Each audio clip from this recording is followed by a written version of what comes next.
Good morning and welcome to our Sunday presentation. United Lodge of Theosophists, Washington, D.C. meets every Sunday at 11 a.m. for the discussion of a particular topic. Today's presentation will be on the question of, is there a purpose to life?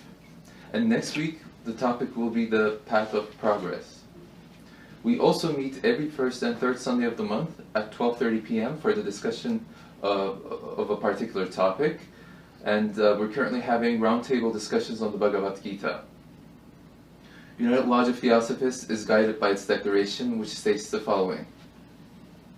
The policy of this lodge is independent devotion to the cause of Theosophy, without professing attachment to any theosophical organization.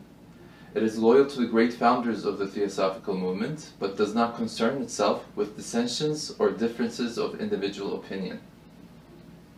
The work it has on hand and the end it keeps in view are too absorbing and too lofty to leave it the time or inclination to take part in side issues. That work and that end is the dissemination of the fundamental principles of the philosophy of Theosophy, and the exemplification and practice of those principles through a truer realization of the self, and a profounder conviction of universal brotherhood. It holds that the unassailable basis for union among Theosophists, wherever and however situated, is similarity of aim, purpose, and teaching, and therefore has neither constitution, bylaws, nor officers, the sole bond between its associates being that basis. And it aims to disseminate this idea among Theosophists in the furtherance of unity. It regards as Theosophists all who are engaged in the true service of humanity without distinction of race, creed, sex, condition, or organization, and it welcomes to its association all those who are in accord with its declared purposes and who desire to fit themselves, by study and otherwise, to be the better able to help and teach others. The true Theosophist belongs to no cult or sect, yet belongs to each and all. Today's reading will be from the Voice of the Silence.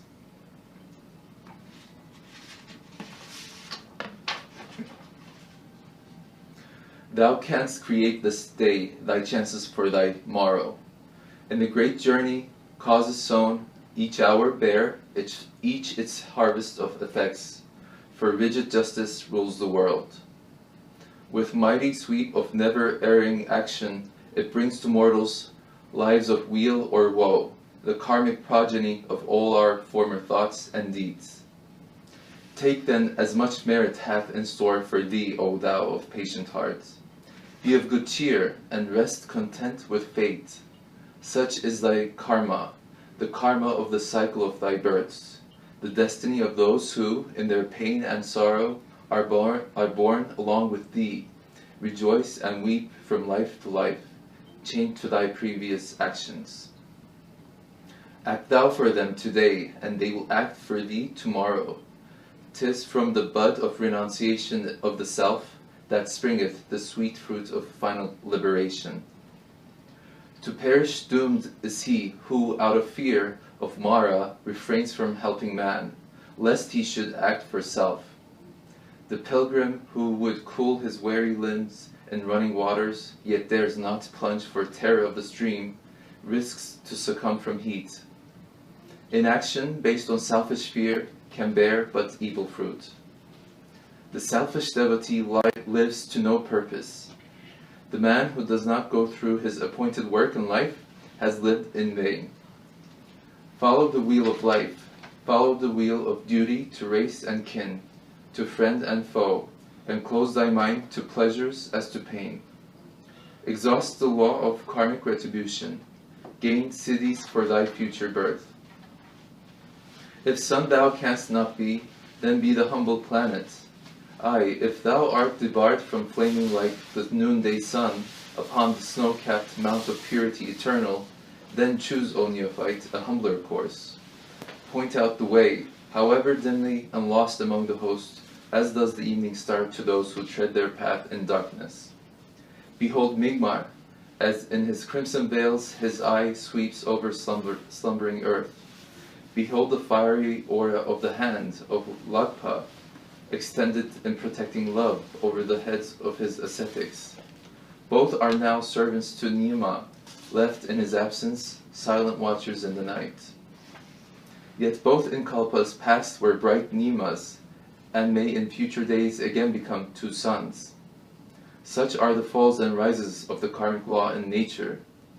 Be, O Danu, like them, give light and comfort to the toiling pilgrim, and seek out him who knows still less than thou, who in his wretched desolation sits starving for the bread of wisdom, and the bread which feeds the shadow, without a teacher, hope or consolation, and let him hear the law. And now for today's talk. Thank you. Welcome, friends. Virtually all of us would welcome knowledge of the purpose of life. Those in science are continually working on the problem of life. But are they really nearer to a solution than when they began? They thought first that there must be conditions where organic life begins, conceiving that there could be no other life than organic. Some have concluded that it was possible to create life by chemical combinations, and such claims have been made. But still others, just as eminent, deny that life was or can be created, and affirm that life exists in inorganic forms as well as organic.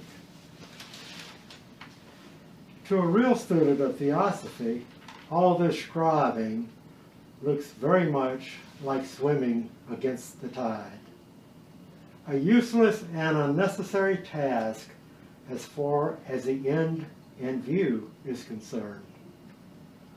The real student of Theosophy has had the wisdom to admit the possibility of the existence of a knowledge which gives the answer to both science and religion. And by study and application, that student sees and knows the answer for himself. Were the intellectual giants of science and religion willing, Theosophy could give them the keys to real science and religion.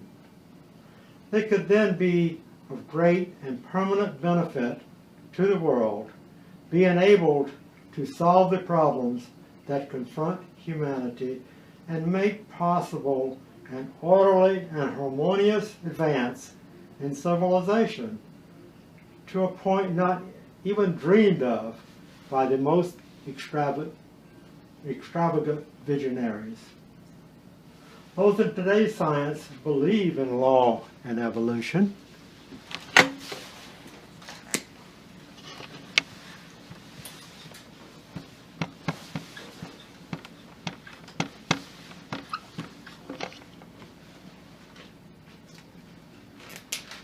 They see that they stand apparently at the top of a great and silent evolution of being. Some suspect that law and evolution do not cease with humankind, as evidenced by some scientists' realization that the scope of science as we know it is too limited, and they had meetings with the Dalai Lama in recent years in possible efforts to fold spiritual laws of nature into mainstream science.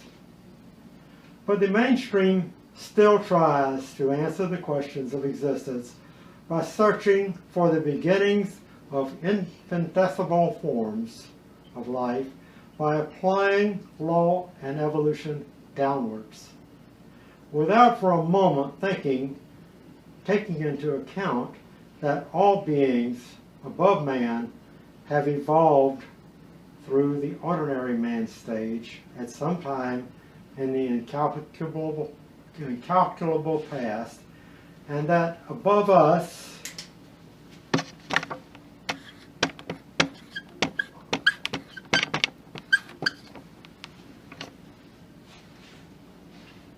there are those who have the knowledge for which the men of science seek.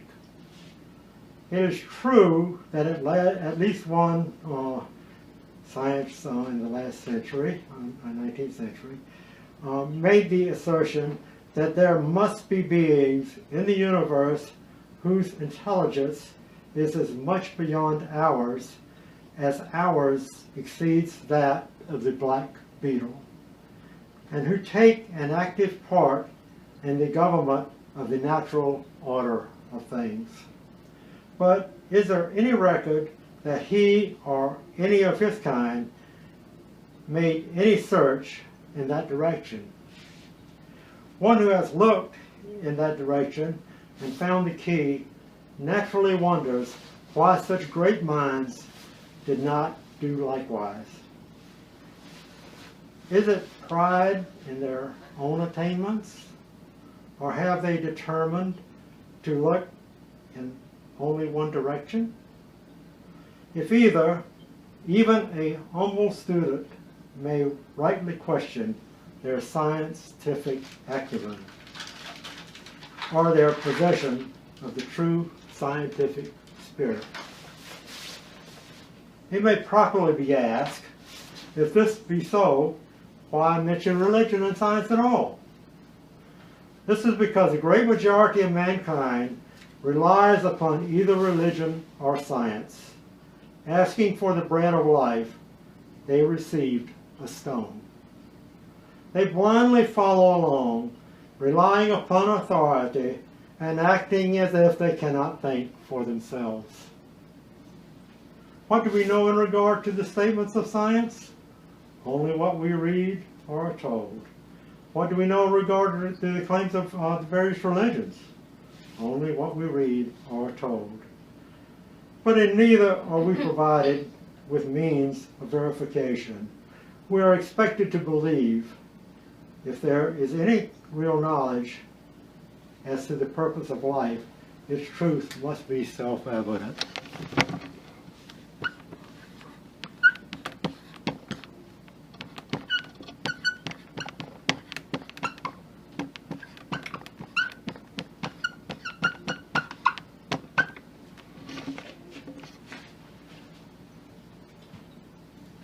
There is no call for belief, but there will be need for straight thinking.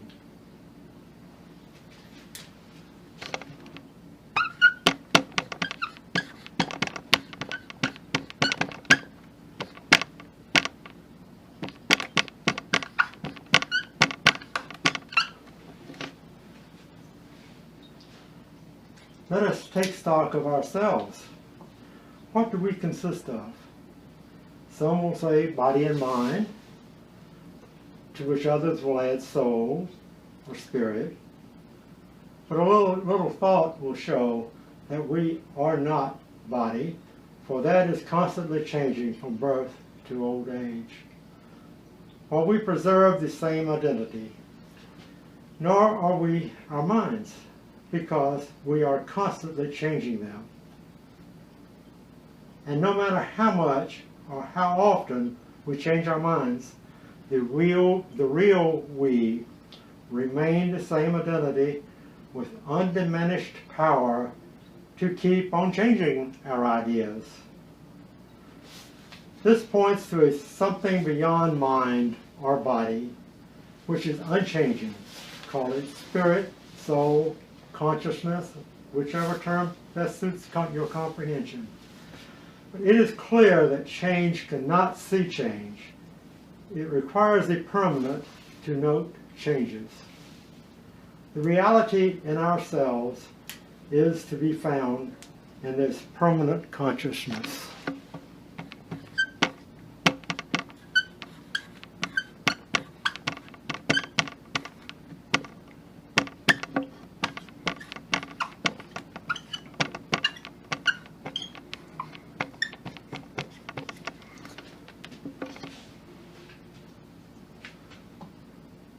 The power to perceive, ever active in waking or sleeping state. It is always there. Without training on a materialistic science and an equally materialistic religion, it may be difficult for some to realize that the real man is consciousness itself. that which everyone cannot see, measure, or weigh with permanency. That every experience is garnered by consciousness. Yet a little thought will convince us of the fact. Should we call this consciousness soul or even spirit? Would we not come nearer to comprehending the term immortal soul?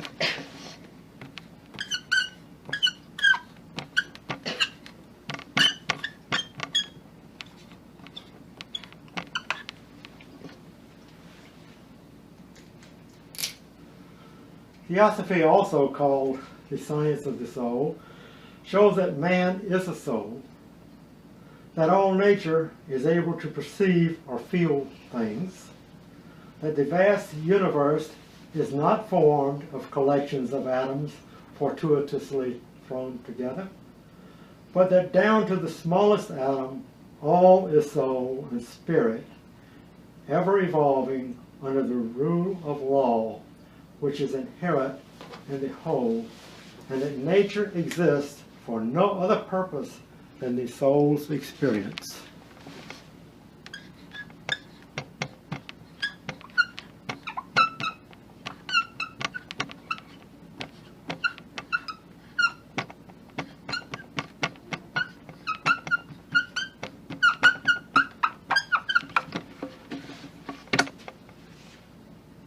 The law inherent in the whole is called karma.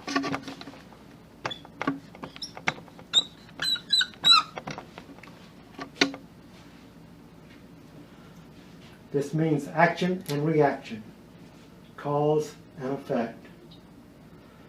It is this law that Jesus and St. Paul referred to in the statement that, quote, "Whatsoever a man soweth, that shall he also reap," close quote.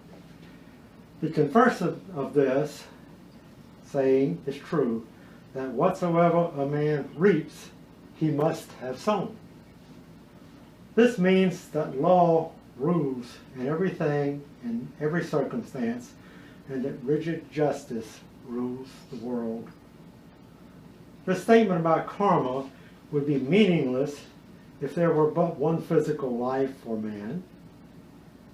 Everything in nature, as well as the founders of all great religions, Jesus included, affirm reincarnation.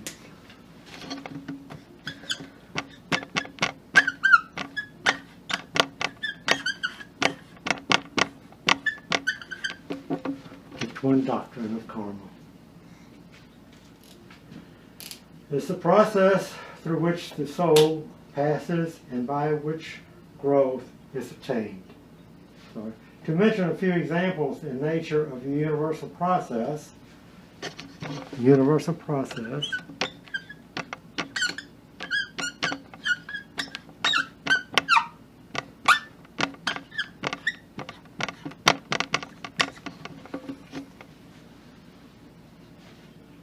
we may take morning, noon, and night.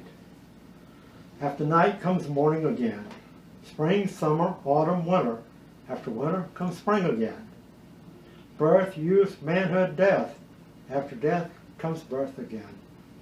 Beside these indications in nature of the process, there is actual knowledge attainable by those who are steadfast enough to learn the doctrine and live the life. Theosophy teaches the fundamental identity of all souls with the universal oversoul, and the obligatory pilgrimage for every soul through the cycle of incarnation in accordance with cyclic and karmic law during the whole term. In other words, no divine soul can have an independent conscious existence before the spark which issued from the pure essence of the oversoul has passed through every elemental form and acquired individuality, first by natural impulse, and then by self-induced and self-devised efforts, thus ascending through all the degrees of intelligence. The pivotal doctrine of the esoteric philosophy admits no privileges or special gifts of man, save those won by his own ego through efforts and merit throughout a long series of metamorphoses and reincarnations. The purpose of life is to learn.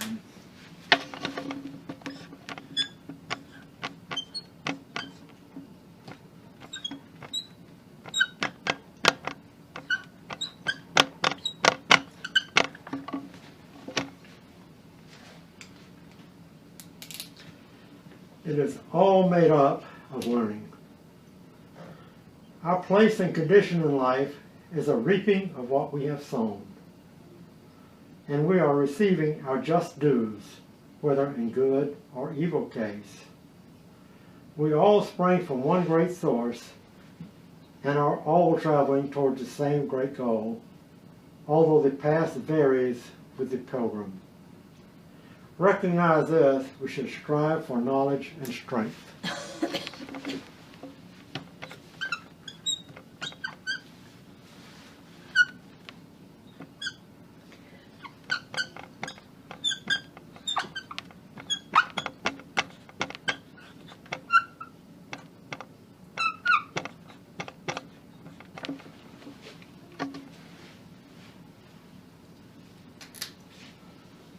Knowledge and strength, that we may be the better able to help and teach others, not that we may make others serve us as in the way of the world today. As the first speaker read in the voice of the silence, thou canst create this day thy chances for thy morrow. In the great journey, causes sown each hour, bear each its harvest of effects. For rigid justice rules the world, with mighty sweep of never-erring action. It brings to mortals lives of wheel or woe, the karmic progeny of all our former thoughts and deeds. And the first speaker also read, give light and comfort to the toiling pilgrim, and seek out him who knows still less than thou, who in this wretched dissolution sits starving for the bread of wisdom, and the bread which feeds the shadow, without teacher, hope, or consolation, and let him hear the law. Purpose arises from desire which rose in it, which was the primal germ of mind. Purpose hangs between desire and fulfillment. There is thus no purpose where there is no desire. Desire manifests only through beings. It is the force through which the separateness of all these beings was brought about. A relic of the imaginings of anthropomorphism is that of ascribing purpose to the universe as a whole. A residual conception of an avenging and rewarding deity, which leads us to speak of the purpose of karmic action, or of the purpose of evolution being this, that, or the other thing. All such imaginings expressed in humanly comprehensible terms are hardly a step removed from the ancient and infantile litany, quote, man was created to glorify God, close quote. Wherever there is a being, from Adam to angel, there is a desire, whose fulfillment is sought and a corresponding purpose. The resultant of the component force of the desires of all manifestation is what may be called cosmic purpose.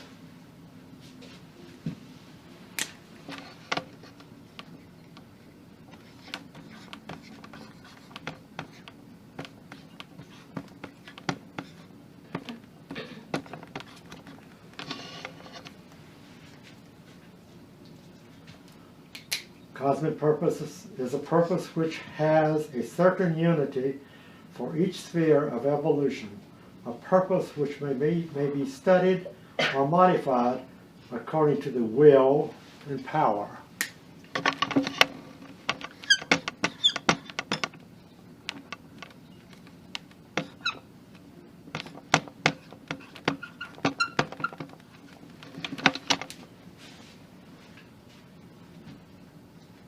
Will and power of the investigative being. Good, bad, and indifferent, as applies to purpose, are only relatives rising from the effect of thought, will, and feeling. There are as many different kinds of purposes as there are varieties of beings. Man finds himself from birth a jumble of existences, with conflicting natures and purposes. A biologic anarchy which makes itself manifest in the field of one's consciousness through the duality of his moral nature. Thus one finds in himself a model for every variety of purpose in the universe, but whichever he follows, he will still be himself. What then shall point the course? Shall he follow as the weathercock the wind? Whatever surge of desire is momentarily uppermost in his being? Or shall he, as a crutch to the conscious within him, return once more to the myth of a personal God, whose fiat establishes the points of the moral compass? A fiat, in the ultimate analysis, having no backing save that of might is right. Both these are roads of death. There is a better way. All beings everywhere press furiously toward existence and the amplification of existence. Everywhere is evidence that the tendency of matter, moved by spirit as the wave is driven by the wind, is to achieve a complexity which permits of ever fuller manifestation of consciousness. From complexity is synthesis born. The brain of a man is beyond comparison more intricate than a nodule of stone. But by the same token, every atom of stone is a world unto itself and for itself, knowing and heeding nothing beyond its infinitesimal and rigid circle of motion. By comparison, the brain of man is a living colony that already begins to know itself as a unit, and to be dimly conscious of kinship with other beings beyond its immediate scope. While the immortal ego, that whose light shines through the finite brain, and which itself has lived as stone and brain by turn, begins to know and act for the universe as a whole. With fullness of consciousness comes ever-widening joy of life, but also corresponding capacity for suffering. The balance of joy and sorrow under karma forever maintained. What do we have to gain from actions we set up? Our mistake lies in setting up enjoyment as the goal of existence. This we all do, from the lowest physical desire to the highest of soaring personal aspirations. Joy is the end and aim of all our purposes. Yet mankind is only a step from knowing that there is another sphere of being, beyond manifestation, In that region, all distinctions and all conditions vanish. It is perhaps there only upon the threshold of Paranirvana.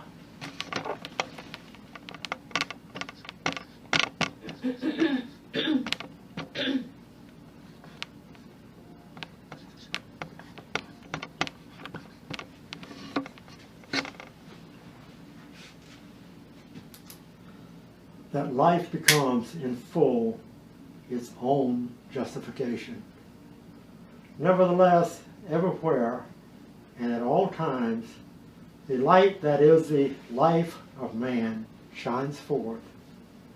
And as the center of being is approached, more and more does that primal effulgence grow upon the returning wanderer.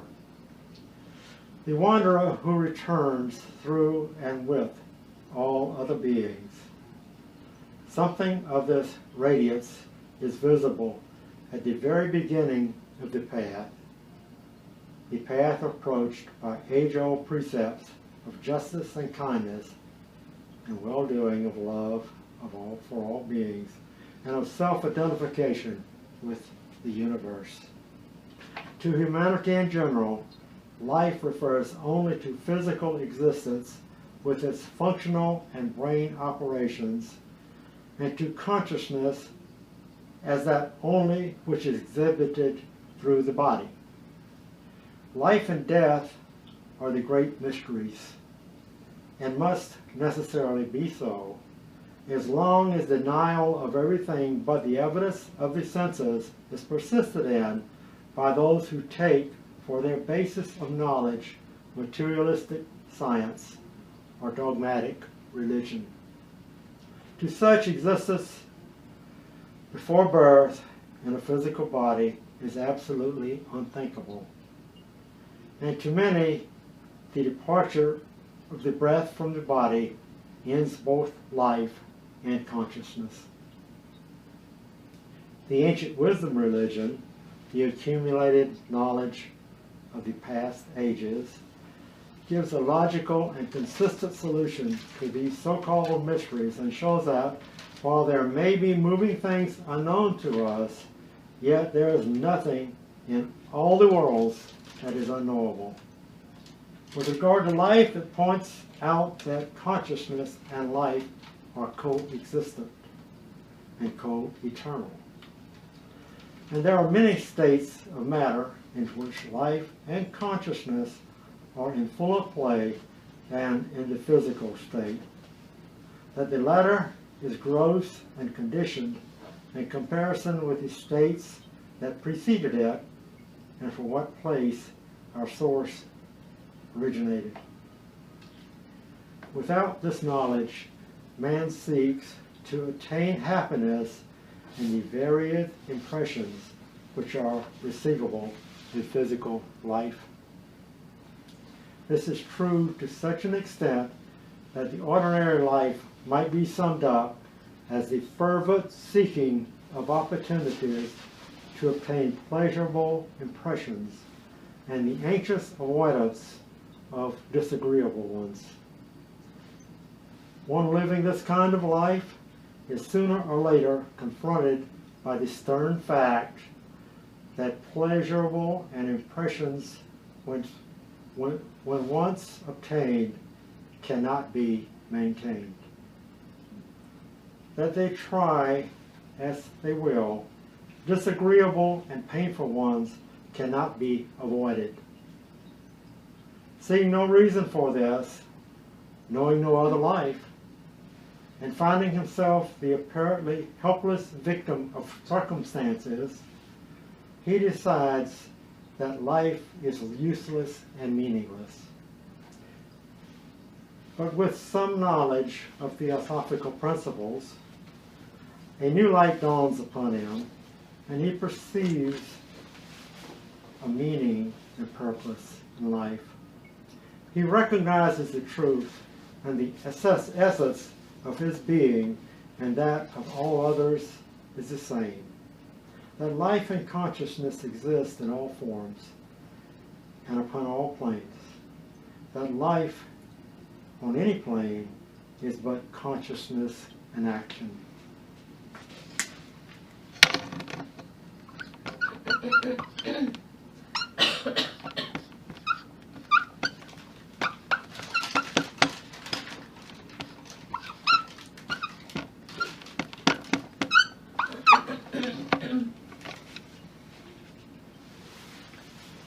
That all proceeds from the one spirit, consciousness,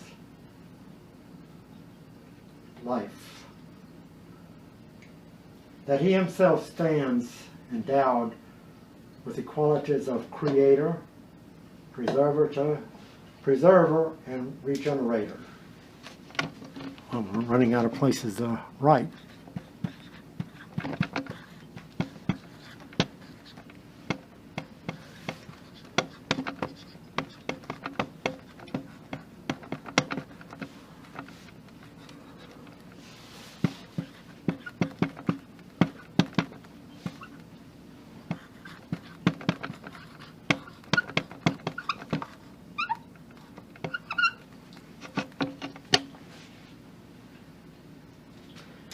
That he, with all others, creates and preserves or regenerates all those impressions which the uninformed take to be life itself.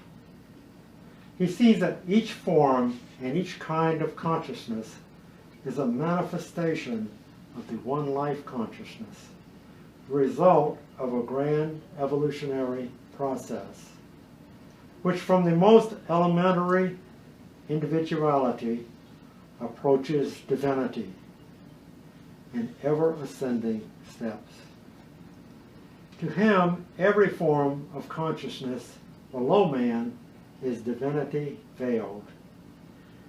And with man lies the power and process of unveiling, which only through his own exertions can be made complete. He sees his fellow man traveling on the same path that he is treading, and which others higher than he have trod. He sees that human life is at once the result of that which has been, the promise of that which will be. For he knows that men have passed this way before him, and through many human struggles and existences have obtained the state of full divinity. That such as these are his helpers, who stand by him and with him in all his efforts to change the character of human life to a greater consonance of life divine. He realizes that to the one life he owes his life, and he longs to relieve his fellow creatures from the bonds of cyclic repetitions which hold them fast in body and mind. He becomes more and more free from those things which constitute the ordinary life of man, and instead of taking life as merely selfish opportunity, he proceeds to make it what it should be, a grand and noble opportunity to serve his fellow man. In reading the Bhavagad-Gita, let's see a little Bhavagad-Gita here.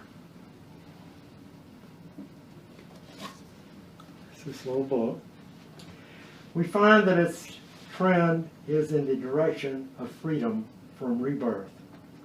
Once again, we find that a righteous and happy existence in a body is not the chief end of man. Such an aim would imply that the whole trend of evolution was towards a material existence, whereas all the facts point in the direction of the real man is in essence spiritual and has in the immensity of his past accumulated vast stores of knowledge, by means of which he has contacted and is working with.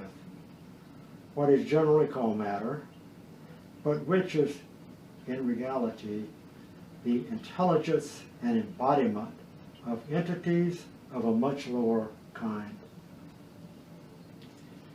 His object is not to seek and make permanent a perfect physical embodiment for himself, but by his contact and use of these lower lives to gradually give them the impulse toward self-consciousness, which alone can arouse to action the latent spirituality in all these lower intelligences.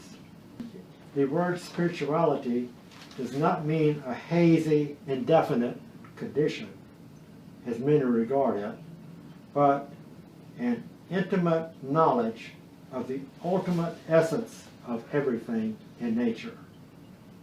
The real man, the triad of Atma, Buddhi, Manas, has therefore descended into matter in order to contact, understand it as the embodiment and expression of the innumerable intelligences of which it is composed, and give these lives impulse and direction toward self-consciousness.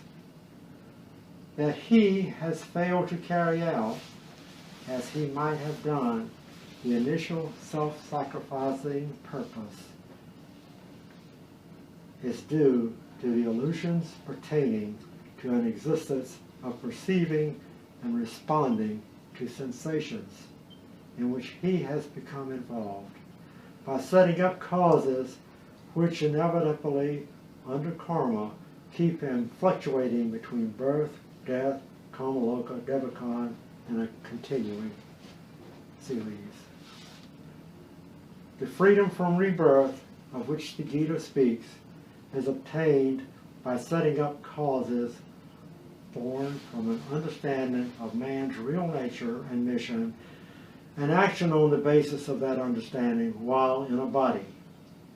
Once the chain of lower causation is broken by him, he is free to choose from the sum total of knowledge on all planes that he has brought into play. From then on, his field is the whole of nature, visible and invisible. He will then live a conscious existence in spirit, not in matter, and can, while occupying bodies of temporary duration, maintain and use his spiritual self-consciousness, knowledge, and power on that plane of existence without detriment or hindrance.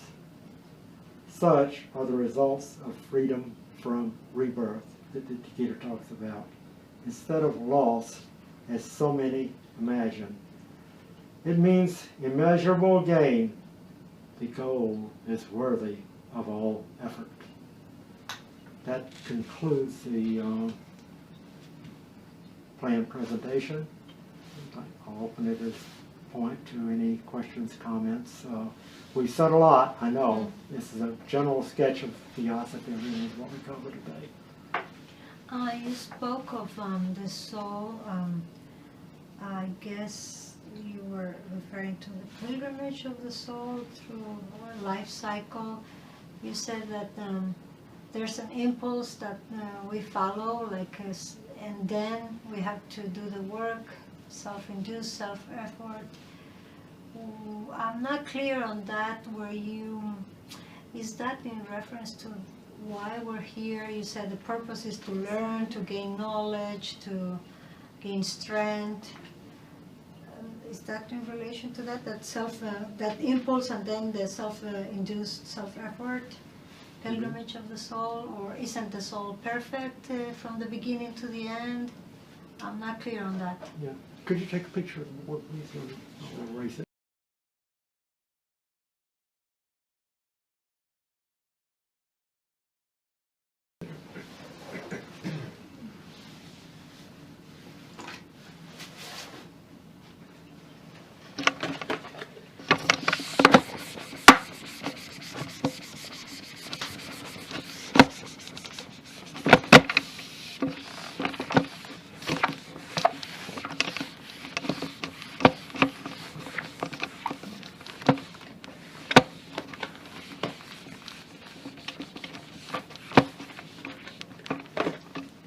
Is it possible to answer your question on this board?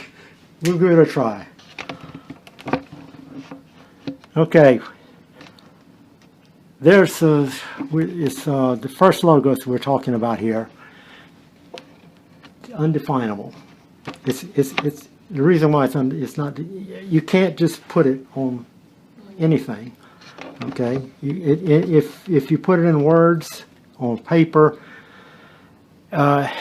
it's not totally defined. So that's logos 1. Here sends out a spark to start the manvanta. We're talking about a manvanta here, and this is an endless cycle that keeps going. Okay, and within that spark is the process of the future manvanta. Now, once that one is started, then it gets into differentiation, and we see the black beetle, we see the purpose, we see the person, and all that. All this differentiation occurs within what this spark outlines. And then the second logos is this includes material and spiritual, if you will. Comes about, and then the third logos is where we find material appearance of a divine form, in the form of Buddha, Jesus, and those beings that are present, that we know about, those that we don't know about. I think we always have these beings with us, but they don't identify themselves because they probably get killed if they do.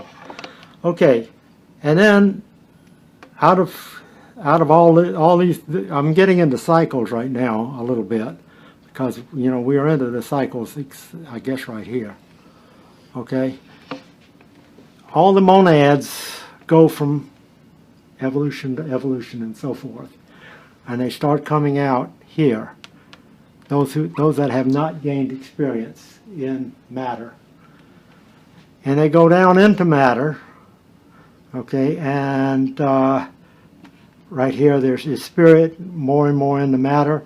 Now we're fully into matter on this earth field, and it said that we have passed the lowest point, man is, and we are on our return journey. It's eons of time, around and around, and we keep gaining experience. We're in a never-ending process. We never were not, nor shall we ever not be. So that's the big picture. Is best this spirit student can draw it on the board. We're here, and we will stay here unless, through our self-induced and self-devised efforts, we move into spirituality. I guess we keep getting recycled down here if we don't. We follow, we have that impulse. Is that impulse with the goal of becoming material only, or? I was trying to think about going up to the highest conceivable level of the student. But anyway, that would be going back. when this spark comes out, it comes out of the first logos, and then it recedes because it's done its job for the manvanta, this student's understanding. So here we go, and then that's the process that it gets started. This is spirit and matter all together. It's not separated out, if you will, at this point. And then it evolves into matter when the divine being, that divine being is spirit. We can visualize that person, but that person is spirit through and through. We all spirit through and through, but our spirit is the great degree dormant. That perfected being is fully spirit. They're perfect. They do everything right at the right time. So that's what our goal is, to become that. So So it evolves into spirit matter, kind of two sides to a coin, if you know the front, head and tail, spirit side on one side and the matter side on the other. But they're to a great degree inseparable as we move around. Okay, and the spirit side and the matter side is natural impulse up to human level. We go through all of these degrees of experience. We talked about the stone and the bird. And we're not never a bird, but we get through that experience, because at that level, it's a modad in development. So when we go through all those experiences and become a person, that's where we're at, trying to understand today. That is our natural impulse. The end of our natural impulse is there. I'm just put it there. I don't know exactly where it is, but and so let's put it up here. We go through here. We keep trying and keep trying. We finally become more and more spiritual and come back up, and we join our source, which is neither spirit nor matter, but both. Or you can say it either way you want. But that's where we're at. We get this experience, and we just move on up back to spirit again, or we stick around. I think we stick around down here and go round and round in a circle till we learn better. Are we with the source in between rebirths or not? Are we with the with source? With the source, yeah. Well, yeah, I mean, we have a sevenfold nature of man we talk about a lot. Mm-hmm. And this is who we are: Atma, Buddhi, and Manas. Manas is broken down into two pieces while we are embodied. And this is the Toscarana bridge here. Okay, this is called higher Manas, and this is called lower Manas, while we're embodied. Passions and desires, the physical body, astral body, that makes up the lower four here. So once our current life is over in the body, okay, the body then becomes part of material again. And the spirit, of course, is in there too, but it's the highest level. But our manas, we've gained experience in this life. It's the perfect part goes here. That goes from life to life. The part that we have not developed gets shaded off and stays here. So we could say, in a sense, that we are with the source and in between rebirths. It's said, I think, to make it more understandable, yes. But we are one step removed from the very highest, I think is what it said in other parts. This meaning, this, you can't even draw a circle to call it that, Yeah. but it's that divine essence. The absolute. Yeah, absolute. But Atma is absolute. I mean, we individually don't have Atma. Mm-hmm. We partake of Atma, and try to make it easier, we put it up there on an individual basis. But we, through our experience, Buddhi Manas, we partake of Atma. So the perfected being is there all the time. Does that help?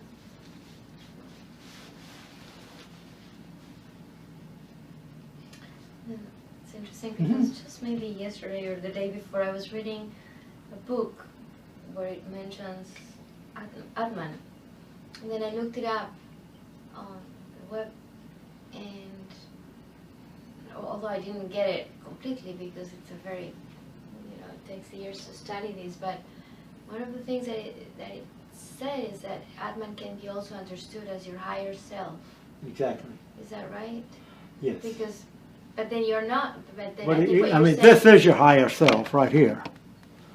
This is your higher self that goes from life to life. It doesn't include Atma, but we can't really visualize it very well unless we throw it in there. It's available for us to partake of.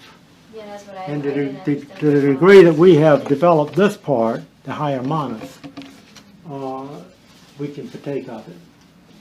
We have to reach up and get it. It's not going to come down for us. It doesn't come down to us, but We have to it reach up helps and get us. it. Yeah, we have to demand it. Mhm. Demand our lower selves to reach up and understand that is who we really are.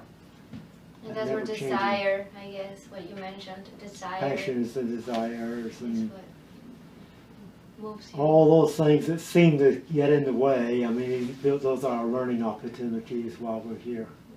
And this is where we grow, when we overcome that. And then at the end of this life, it said all of our life flashes before us, and we move back into our permanent selves and assimilate what we have learned during this period. Typically, we spend, I think, the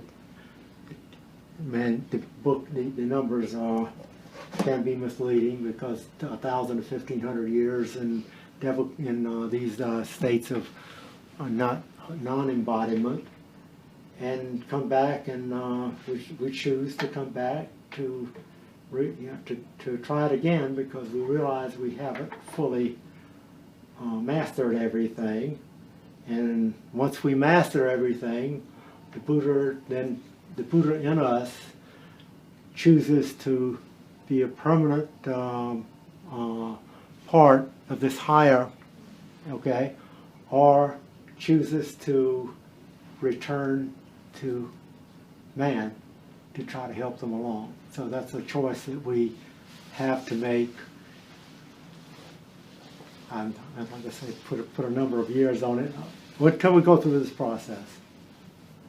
And it's also said, it's also comforting to remember that, I think this is a voice that says that just one day everything flashes in front of us. Everything is, we have to keep trying and working at it. It's like we talk about meditation a lot. We don't start meditating. We start with concentrating and then contemplating, and we have to deal with that before we can really meditate. So anybody that says, oh, I'm going to meditation, that's what they really mean. They're trying to concentrate.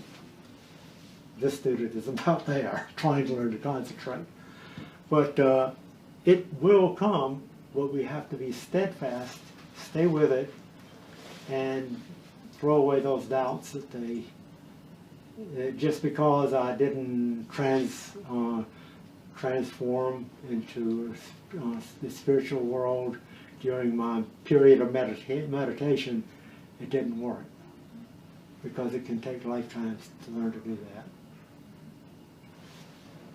Yes? Is purpose to life just pertaining to the human race, or you mentioned from Adam to angels? Is there purpose in other kingdoms, the vegetable, mineral, animal? Is it a common purpose that they have, or is like we humans tend to have like individual purposes also, not just the common one? So I'm wondering if it's different in the other kingdoms, like the animals and the vegetable have a common soul. Is it more common in the? You ask really loaded questions. Okay. Short answer is it's not different. We are man is microcosm of the macrocosm. Okay, we have all of these experiences that we don't know about consciously in our current life necessarily. Internally we know. It's called, Mama said, listen to your inner voice in one way or the other. That's, if we have that quiet inner voice and we don't keep stomping it down, it will keep speaking to us in the correct way. That is our experience over eons of time I'm talking about. So what we're getting to is the cosmos. It gets theoretically pretty simple. When this thing comes out, there's only one spark, right? Like a spark from a fire. It comes out. That includes the physical world and everything therein.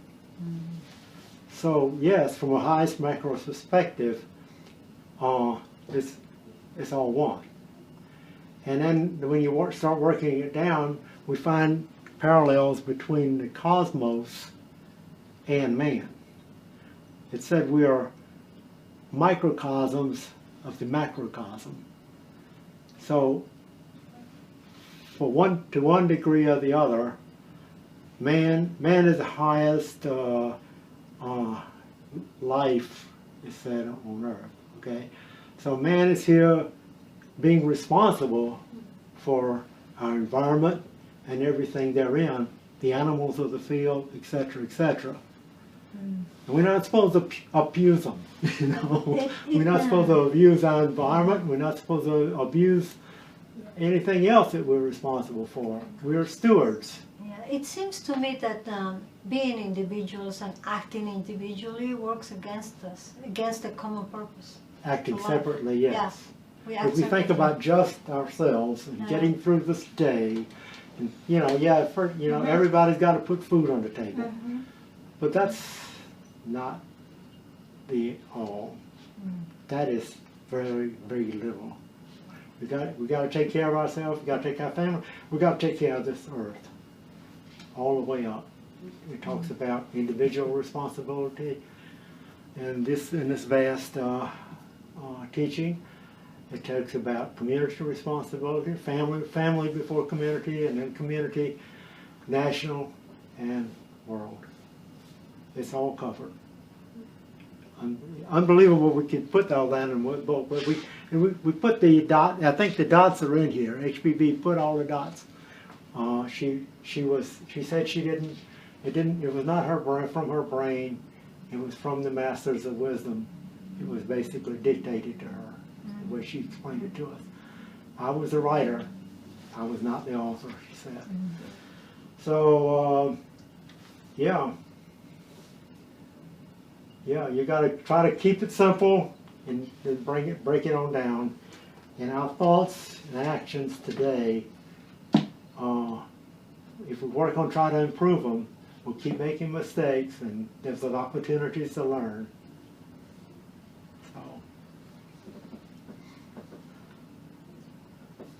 With that, I think we should close it. We've had our hour, so we need to think about what we interacted with today, and do our studies, and then go out and learn to assimilate what we have learned in our every thought and action.